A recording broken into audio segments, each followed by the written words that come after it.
आज होतं पोळा म्हणले की पुरणपोळ्या तर आलेच, तर पण आज मी बनवणार नव्हते, अवनी बनवणार होती. तर तिने मस्त असं पुरण शिजून घेतला होता, छान असं पुरण शिजून रेडी झालं होतं तिचं.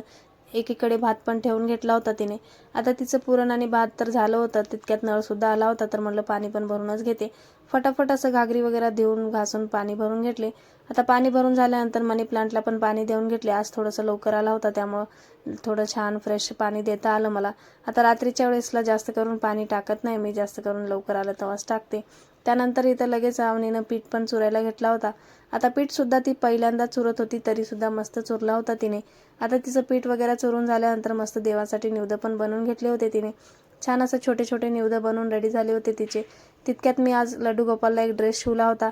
आता हाच ते गिफ्ट आहे जे रक्षाबंधनला माझ्या भावांनी मला दिलं होता, म्हणजे छोटे लड्डू गोपाल दिले होते त्या दोघांनी मिसळून मला. आता त्याला मी त्या दिवशी काही तुमच्यासोबत शेअर केलं नव्हतं, तर म्हणलं आजच शेअर करते.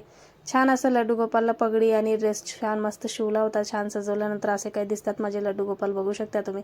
त्यानंतर इथं आवनीने वरे देवाला आणि खाली लड्डू गोपालला पण मस्त असं नैवेद्य दाखवून घेतलं. आता तिचं नैवेद्य दाखवून झाल्यानंतर लगेच इथं मी पुरणपोळ्या बनवायला घेतले होते. छान असं पुरणपोळ्या पण बनवून झाले होते. आता तिला पोळ्या काय बनवता येत नाही एवढे मोठे मोठे, म्हणून मीच बनवायला घेतले होते. आता पहिल्यांदाच केलेली आहे, तर छोटे छोटेच तिला देवापुरतेच बनवायला लावले होते, त्या बाकीचे मीच बनवले.